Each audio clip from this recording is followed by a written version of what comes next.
Welcome back, guys. CFL content for the fans, by the fans. We got our Week 13 review coming along. And yeah, so a lot of exciting action here, including 2 Labor Day games, the Labor Day Classic between these two teams. But first, our word from our sponsor. But first, before we get into that, we got to talk about today's sponsor, which is BetStamp. Now, BetStamp is not a traditional sports betting website. It does not offer you one money line. It will actually offer you many money lines from a variety of sources and other betting websites. So that way you can make the most for every bet you make. So make sure when you download it from the App Store, or if you use the link in the description below to the website, you will use code CFL Central, so that way they know that you're coming from us and you're saving money. So that way you can make the most out of your bets and get the biggest possible payout instead of whatever just your app will offer you. So thanks again to BetStamp for sponsoring this video. Let's get back into it. So we got the Ottawa Red Blacks versus the Montreal Alouettes. The Red Blacks would win this game 38-24, Red Black victory. This is the kind of game they need. They have been waiting for a game like this for so long. And Nick Arbuckle would have a pretty solid game. And with the Red Blacks, it just seemed like it was a really solid game in the sense that they were able to put up points every single quarter, which is very much unlike the Red Blacks this season, where they were able to outscore their opponent in every single quarter of the game, minus the first quarter where they tied with a field goal apiece. Now, the key thing here is Ottawa being able to show some consistency and show they can really ramp up that offense like I said they should have been able to with the talent they acquired in the offseason. Devontae Williams had a solid game. Jalen Acklin was the star receiver here with a average of 22.7 on per carry. And Arbuckle had a really solid game. Trevor Harris didn't play bad. But overall, it was really a situation of the Red Blacks coming out of that shell, winning this game 38-22. Definitely the step they need in the right direction. If they win this next week and Montreal loses, they will actually tie the Alouettes for second in the East. So this is quite a big deal for the Red Blacks, and we'll see if that continues and that goes into what they need. Our next game of the week, though, is the Labor Day Classic, Winnipeg versus Saskatchewan. I did an own separate preview for this, but I'm going to review it with all the other ones. And Bombers would win this one, 2018. As a Bomber fan, feels great. I hate losing to Saskatchewan. But the Riders got to be proud of their performance here as well. The Riders have had some struggles, and the Riders really had a solid game here. They really showed that despite a lot of mediocrity that they've had, that they've been able to bring what they need to the table to show that they are really able to compete in this league and have a shot at the Grey Cup come playoffs, whether that's in the East or West, depends if they get third or fourth. As there's no question that whoever's in the West is going to cross over to the East in terms of the fourth place position. So Bombers, it's funny. Bombers had a really, really on and off game, and you can really tell when you look at the point spread here in how the Bombers got nothing in the first and third quarter with 17 points in the second. I said that low-scoring game features...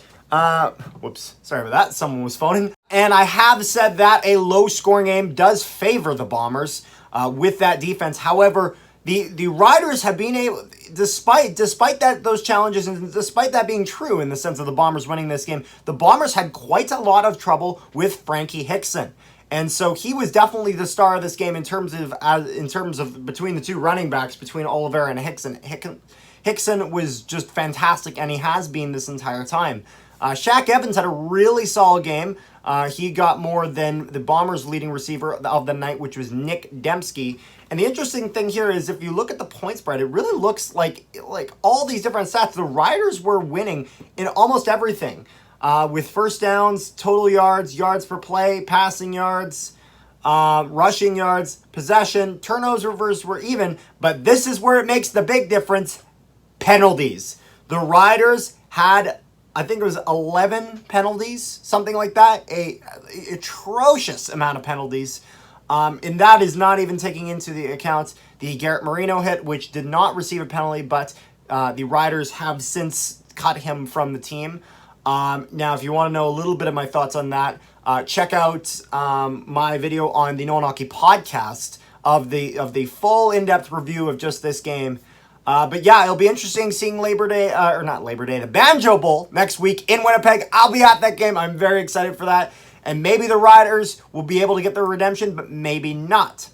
Next game, though, we got Toronto versus Hamilton. And the Hamilton Tiger Cats are in free fall. Ticats, now another chance to win against the Argonauts to really show that they belong. They now have lost another game and have dropped below the Red Blacks. 28-8 loss for the Ticats. That's gotta hurt, especially with the late game wonders of the Toronto Argonauts with 17 points in that fourth quarter alone. The Argonauts are showing that there's no question. They are 100% over the Ticats, despite the Ticats having a few opportunities to get there. There's no question that Toronto is the better team. Now, even though they are first in the East, the question of if they are the best in the East, kind of hard to tell. They've played 4 games now against the last place team in the East, that is the Hamilton Tiger Cats. So take what you will from that. But it'll be interesting to see how Toronto keeps going forward. Hamilton at this point, I would say it's fair to say that they are out of a playoff spot now, with not mathematically eliminated technically, but pretty damn close. So yeah, Argonauts would win this game 28-8. And that will bring us into our last game, which is the Battle of Alberta, where Taylor Cornelius was quite on fire, despite the Calgary Stampeders winning this one 26-18.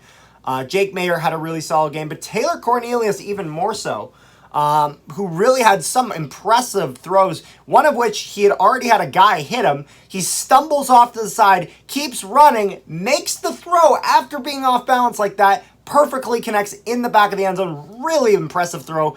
And so he's showing Edmonton that he's got what it takes to be that starting quarterback that they can build around of. And, there's been a lot of questions about that. I've been one who has questioned that a little bit. But it's nice to see him have a little bit of a standout performance in that sense. Now, nothing unbelievably amazing about this game between Edmonton and Calgary. We are going to see it again this next week in Edmonton. Maybe Edmonton wins the home game, but maybe not. But I gotta imagine that for the Elks, keeping this game to just over a touchdown difference in terms of the final score isn't so bad. So yeah, that's basically my Week 13 review. Make sure you check out our Week 14 preview coming out soon with me and Jake, as well as the Banjo Bowl preview for Bombers v Riders, the next one, the Banjo Bowl. So stay tuned for that. Make sure you guys like, share, and subscribe if you haven't already. Comment your thoughts, your predictions down below. I'd love to hear them, and I'll see you guys next time.